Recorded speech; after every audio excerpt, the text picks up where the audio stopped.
Bonjour, dans la vidéo précédente, nous avions vu comment était fixé l'équilibre sur le marché, grâce à la rencontre entre l'offre et la demande, et un processus de fixation des prix par tâtonnement jusqu'à ce qu'on atteigne le niveau d'équilibre. Dans cette vidéo, nous allons maintenant voir en quoi est-ce que l'équilibre est la meilleure situation possible, la meilleure solution possible pour le marché. En quoi est-ce que c'est la situation qui permet de maximiser le bien-être et la satisfaction des acteurs présents sur le marché, même si individuellement, les acteurs peuvent préférer que le prix soit fixé à un autre niveau, soit plus haut ou plus bas. Avant de s'intéresser à la question de l'équilibre et des gains réalisés à l'équilibre, on peut d'abord se demander pourquoi est-ce que les acteurs économiques réalisent justement des échanges marchands. Quels sont les gains réalisés par le fait de participer à un marché et à des échanges sur ce marché par rapport à la situation où, par exemple, on n'échangerait rien du tout et on travaillerait soi-même pour satisfaire nos propres besoins et on consommerait du coup que ce qu'on a produit soi-même. Ce qu'on observe dans la théorie économique, c'est que les échanges marchands permettent de consommer plus que si on devait tout produire soi-même. Donc l'idée derrière, c'est assez simple finalement, c'est que si vous devez tout produire vous-même, vous devriez réaliser un grand nombre d'activités très diversifiées. Vous devriez faire de l'agriculture, vous devriez faire vos meubles, vous devriez par exemple savoir vous couper les cheveux, etc., faire vos vêtements. Tout cela requérait des investissements à la fois monétaires, financiers, matériels. Quand on parle de justement acheter des outils, acheter de l'espace pour réaliser ces activités, mais aussi un investissement en termes de temps, puisqu'il faudrait à la fois prendre le temps de faire ces activités, mais aussi en amont prendre le temps d'apprendre à faire ces activités. Forcément, vous auriez du coup des investissements beaucoup plus importants que si vous réalisiez une seule de ces activités, que vous vous spécialisez dans cette activité et que vous échangez ensuite le bien ou le service que vous produisez avec d'autres personnes. Donc, voilà pourquoi est-ce que finalement, en se spécialisant dans une seule activité et en échangeant ce bien ou ce service que vous produisez avec d'autres personnes, vous avez accès à plus de biens et de services globalement que si vous décidez de tout produire vous-même et de ne consommer que ce que vous produisez. Cette idée, c'est celle qu'on appelle les gains, c'est ce qu'on appelle les gains à l'échange. Donc on va définir cette notion. Les gains à l'échange désignent l'augmentation des revenus et de la consommation dont bénéficient les acteurs qui échangent plutôt que de tout produire eux-mêmes. Je répète la définition. Les gains à l'échange désignent l'augmentation des revenus et de la consommation dont bénéficient les acteurs qui échangent plutôt que de tout produire eux-mêmes. Donc vraiment cette idée que vous pouvez consommer plus si vous décidez de participer à des échanges, notamment des échanges marchands, que si vous produisez tout vous-même. Ce qu'on a vu aussi dans la première vidéo, c'est que le marché, non seulement en dehors d'être une institution parmi d'autres, et donc il existait d'autres moyens de satisfaire ses besoins et d'avoir accès à des biens et des services, dont justement l'autoproduction, le marché reposait sur certaines règles fondamentales en tant qu'institution, notamment sur cette idée d'échange mutuellement bénéficiable. Si on participe à un échange marchand, il faut qu'on ait la sensation d'y gagner quelque chose, aussi bien du côté des consommateurs et des consommatrices que du côté des producteurs et des productrices. Du côté des consommateurs et des consommatrices, c'est clairement une augmentation de la consommation, en gros, parce que vous avez accès à plus de biens et de services que si vous deviez tout produire vous-même. Vous ne perdez pas de temps à devoir justement vous consacrer à différentes activités pour satisfaire vos besoins. Vous allez chercher plutôt chez d'autres personnes les besoins dont les biens et les services dont vous avez besoin. Et vous gagnez du temps, vous gagnez de l'argent finalement parce que vous n'avez pas besoin de réaliser toutes ces activités, de faire tous ces investissements. Donc ça, c'est le gain du côté des consommateurs et des consommatrices. Du côté des producteurs et des productrices, forcément, pourquoi donner à quelqu'un d'autre le bien et le service que vous avez produit vous-même? Parce que vous allez pouvoir dégager en gros un surplus, vous allez pouvoir gagner quelque chose par rapport à ce que ça vous a coûté de produire, et tous les revenus que vous allez gagner grâce à cet écart entre le prix auquel vous vendez et ce que ça vous a coûté de produire va vous permettre donc d'avoir un revenu qui va vous permettre de consommer des biens et des services. Donc, du côté des consommateurs et des consommatrices, vous avez accès à plus de biens et de services que si vous deviez tout produire vous-même. Et du côté des producteurs et des productrices, vous avez la possibilité de dégager un revenu qui va vous permettre aussi ensuite de consommer plus de biens et de services que si vous deviez tout produire vous-même. On va maintenant chercher à mesurer, ou plus exactement à se représenter, les gains réalisés à la fois par les consommateurs et les consommatrices et par les producteurs et les productrices. Donc on va commencer par cette idée de surplus du consommateur.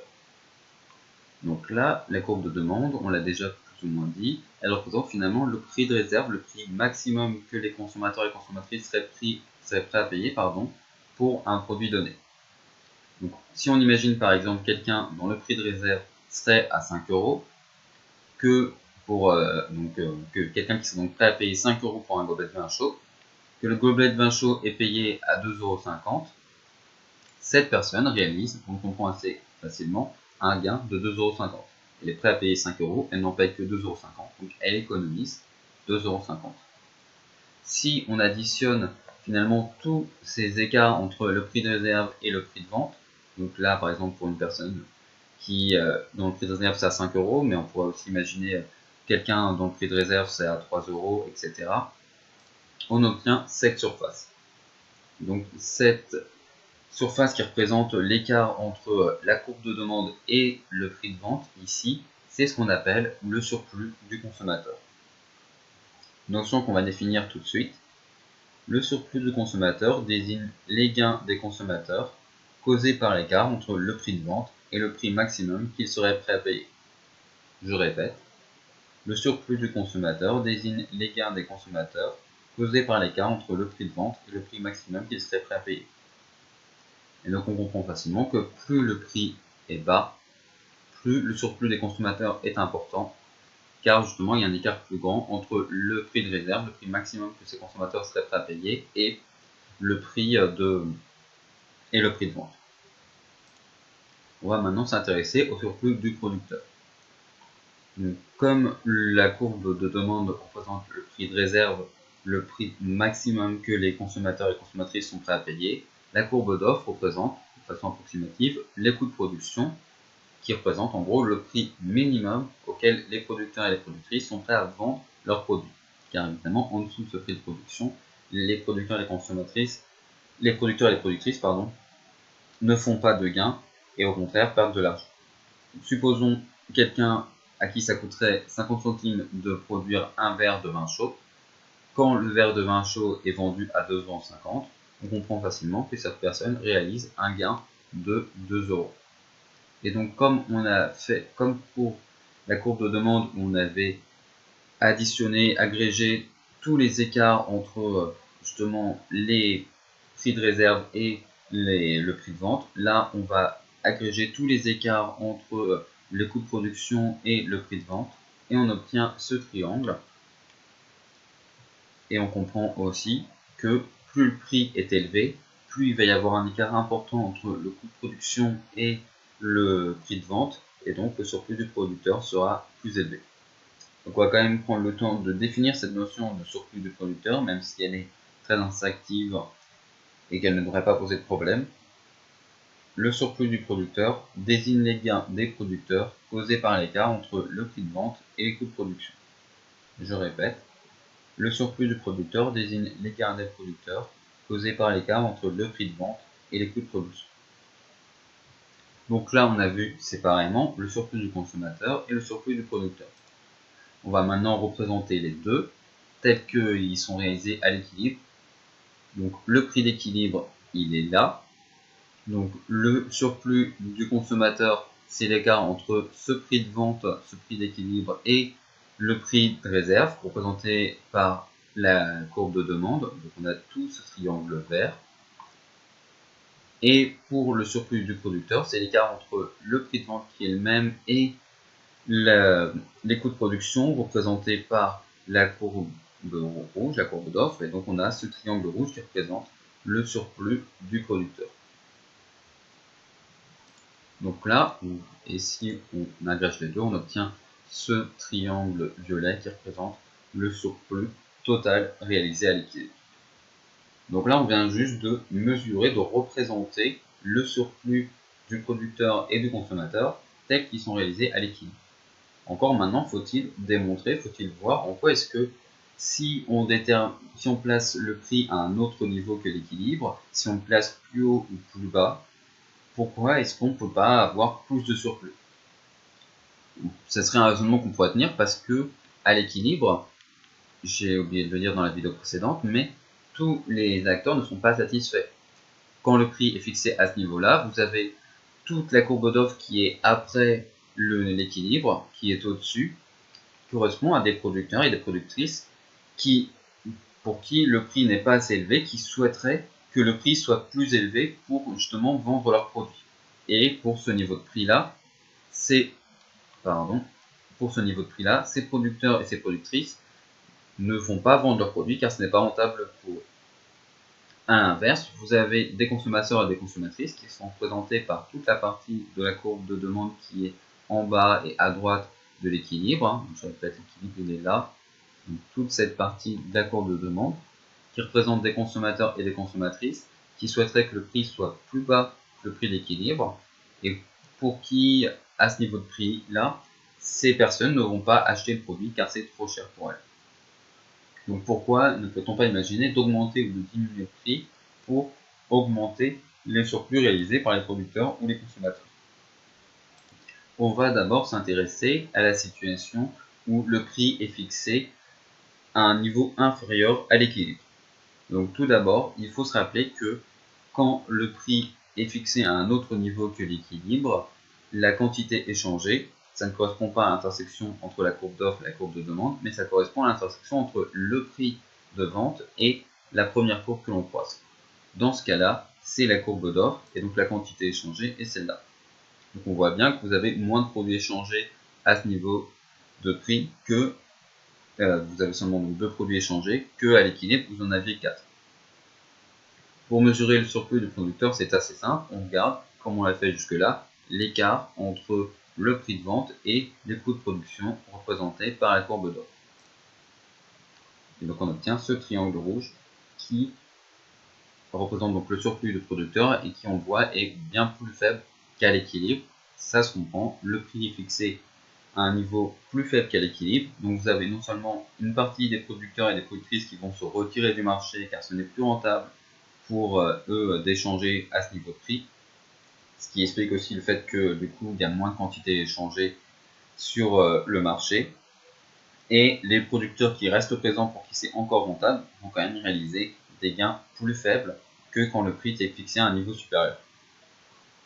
Maintenant, pour mesurer le surplus du consommateur, ça va être un peu plus compliqué. Il faut déjà prendre en compte le fait que la quantité de produits échangés, elle correspond juste à ce niveau-là et elle ne va pas jusqu'ici. Donc vous avez toujours cet écart entre le prix de réserve et le prix de vente, donc qui correspond à ça, mais on ne va pas jusqu'ici, on perd toute une partie parce qu'il y a moins de produits échangés, donc toutes les personnes qui seraient prêtes à acheter un produit à ce niveau de prix ne vont pas pouvoir le faire parce qu'il y a moins de produits disponibles sur le marché. Alors on voit bien que globalement le surplus du consommateur est plus élevé à ce niveau de prix qu'il était à l'équilibre, mais par contre quand on regarde le surplus total, quand on additionne le surplus du consommateur avec celui du producteur, le surplus total est inférieur à l'équilibre. En gros, on perd tout ce triangle blanc ici, qui est essentiellement dû au fait qu'il y a moins de produits échangés à ce niveau de prix qu'à l'équilibre. Si on regarde la situation inverse, quand le prix est fixé trop haut, donc à nouveau, pour déterminer la quantité échangée à ce niveau de prix, on va regarder l'intersection entre le prix de vente et la première courbe que l'on croise. Cette fois-ci, ça va être la courbe de demande. Donc la quantité échangée va être là, à 2. Donc vous aurez moins de produits échangés qu'à l'équilibre parce que ce prix est trop élevé pour les consommateurs et donc il y a moins de consommateurs qui sont prêts à payer à ce niveau de prix. Quand on regarde le surplus du consommateur, à nouveau, c'est assez simple. On regarde l'écart entre le prix de vente et le prix de réserve, le prix maximum que les consommateurs sont prêts à payer. Donc on obtient ce petit triangle vert. Mais pour mesurer le surplus du producteur, on va avoir à nouveau un peu plus de difficulté. Vous allez avoir l'écart à nouveau entre la courbe d'offre, donc les coûts de production, et le prix de vente, mais en prenant en compte le fait que la quantité échangée s'arrête ici. Et donc voici le surplus du producteur. Donc on comprend facilement que là, le surplus du producteur est plus élevé qu'il était à l'équilibre. Quand ce prix est plus important, vous avez plus de personnes qui sont prêtes à proposer leurs produits, et les personnes même qui ont des faibles coûts de production vont réaliser des gains, des bénéfices plus importants. Mais puisqu'il y a moins de produits échangés sur le marché, quand on regarde le surplus total, à la fois le surplus du consommateur et le surplus du producteur, on a à nouveau une perte qui est liée à justement tous ces acteurs économiques qui sont moins satisfaits parce qu'il y a moins de produits échangés sur le marché. Donc un surplus du producteur qui est certes plus élevé, mais un surplus total qui est plus faible qu'à l'équilibre. Donc on voit bien que l'équilibre est la seule situation qui permet de maximiser le surplus aussi bien des consommateurs et des producteurs, que certes un niveau de prix plus élevé ou plus bas permet d'augmenter le surplus d'un des deux acteurs présents sur le marché, mais pas d'augmenter le surplus total, le surplus global.